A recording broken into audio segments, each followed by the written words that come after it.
Good morning, or depending on when you're watching this, good afternoon, good evening, or good night.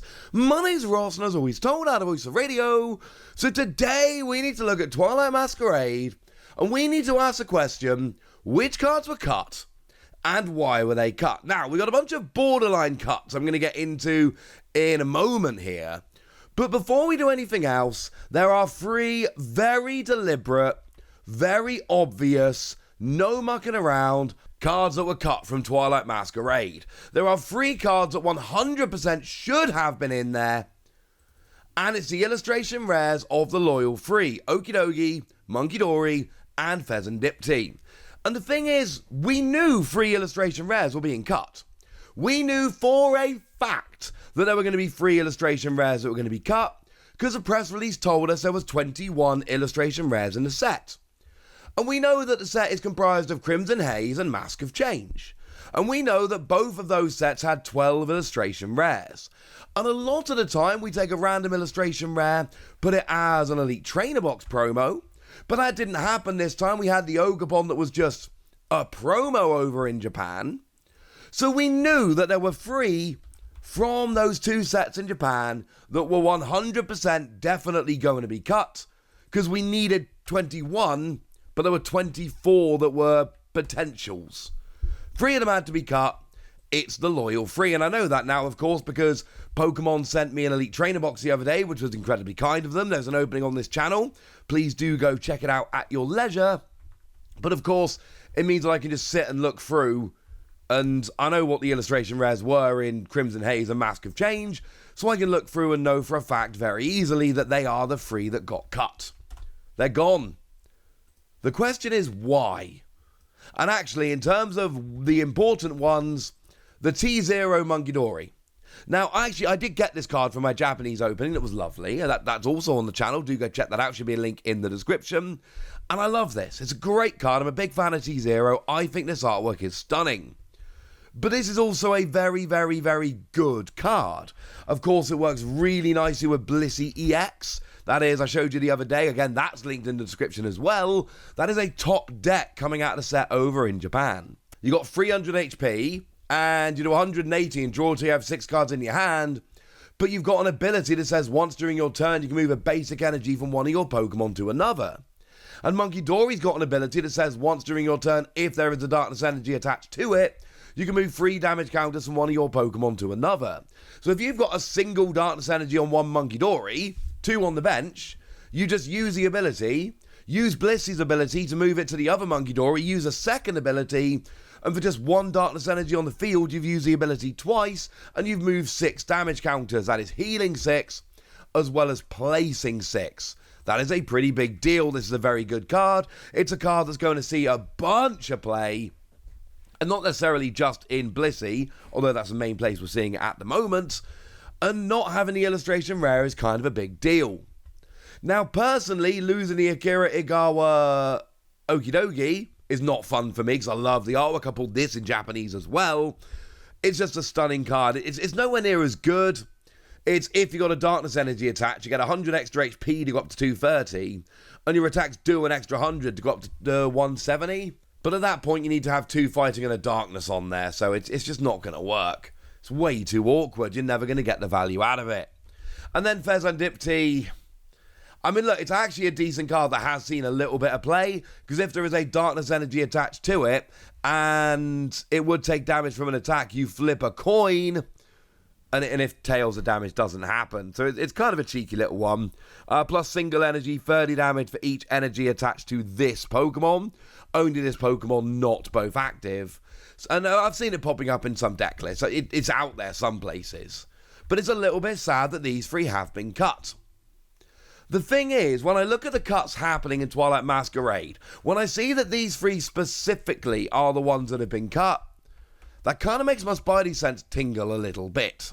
Because they are the loyal three, they are a trio, they are the trio of Pokemon, the special trio from Scarlet and Violet, or at least from the DLC.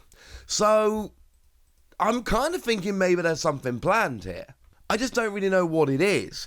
And this is the part where I jump in from the future to change my own video. I was about to launch into a big discussion about exactly how these illustration rares might be coming in English, but between recording and uploading this video, it turns out, yeah, we now know for a fact. Because about 2 hours after I recorded this, Pokémon went and revealed Shrouded Fable. And Shrouded Fable is a set which, from everything we can see, it's basically Night Wanderer. It's basically just Night Wanderer turned into a set coming out on the 2nd of August, which, as I explained to you the other day, means it will be legal for the World Championships, which is a very, very, very big deal. But in that set, we have been told officially, it is in the press release, it is 100% official, there will be 15 illustration rares. Now, we know it's basically Night Wanderer. We know there's, 4 of the EXs from the set are already confirmed for Shrouded Fable, including Petrarunt, for instance, also the Loyal Free. So we know there's going to be 12 illustration rares from Night Wanderer, which are going to be brought into Shrouded Fable. But there aren't 12 in Shrouded Fable, there's 15. Now, technically this isn't announced or official or any of that, but come on, ladies and gentlemen.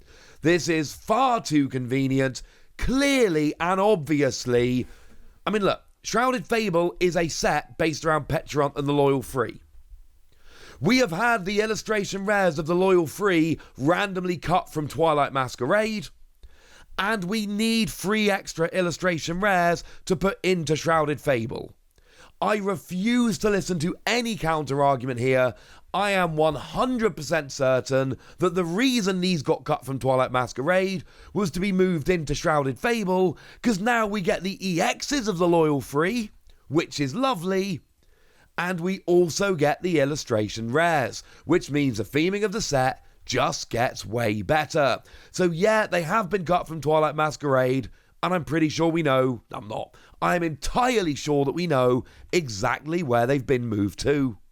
Now, one thing I've heard a bit of discussion about is the Japanese Battle Academy.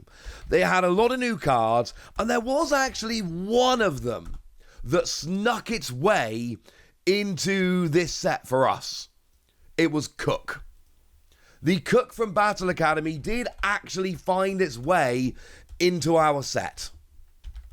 But I wouldn't really read too much into that.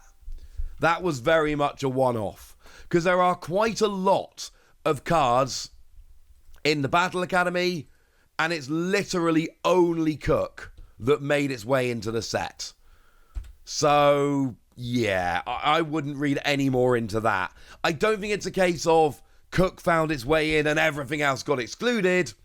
I think there was essentially room for one more supporter, and popping Cook in as an extra was a fun way to do it. I don't think we can really count the Battle Academy cards as excluded. I think it was more just one random inclusion rather than a whole bunch of exclusions. That's my theory, and I'm sticking to it. But then we have a bunch of EXs, the most relevant of which to call excluded would probably be Garganacl. The reason, incidentally, I'm calling this the most reasonable exclusion is because it's the oldest. Yeah, we got Scoville and Intemporal Forces. That was the one that came around in Japan before Garganacl. Now that we had Scoville and Intemporal Forces, that makes Garganacl the oldest released card which has potentially been excluded. And I say potentially been excluded because, of course, we don't actually know. It just makes a lot of sense. So maybe it's there and it's been excluded and this is a big thing, or maybe it's not. For what it's worth, there was a brand new Tinkerton in that set as well, which was excluded. But then there's always a new trainer card in these gym promo packs, and the one in that one was Rhyfort, who was in the set. So that is an argument, and I don't know if it's a great argument, if I'm honest with you, but that is an argument for saying, hang on a second, maybe Garganacl was excluded. But again, the fact that we didn't get Tinkerton in the set either makes me think it's less Garganacl was excluded and more Rhyfort was just a random inclusion. I don't think we can necessarily say this card was excluded from the set, But then again, with Rifle in there is an argument that maybe Garganacl should have been. Again, I don't think it's a strong argument, but if you want to look for cards, if you want to kind of flesh out the list of cards that were excluded, you could mention Garganacl. But as I've said, I think it's like the Battle Academy here. I don't think Garganacl was excluded. I think Rifle was included. And yes, I do think there is a little bit of a difference here. I do think that is fairly important. For what it's worth, Garganacl's not exactly a huge card. It's immune to special conditions, which is alright. And then free energy, 170 damage, and it takes 60 less from attacks next turn. It's fine, but it's not particularly good. Now, there are a couple of other EXs that you could argue were excluded from the set. I'm talking about Flamigo and Kilowattrel.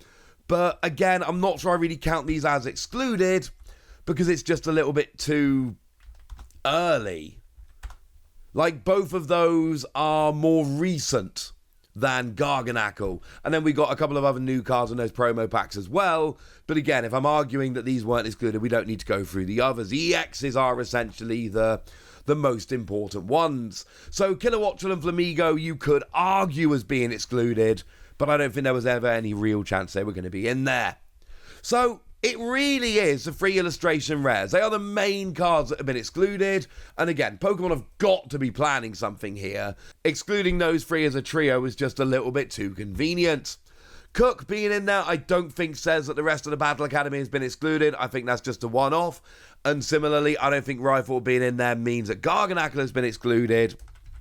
Because again, I think it's a case of that was just a random inclusion rather than anything else being excluded. Right, so there we go. That's what you need to know. And now it's over to you guys. Tell me what you think about the exclusions of Twilight Masquerade.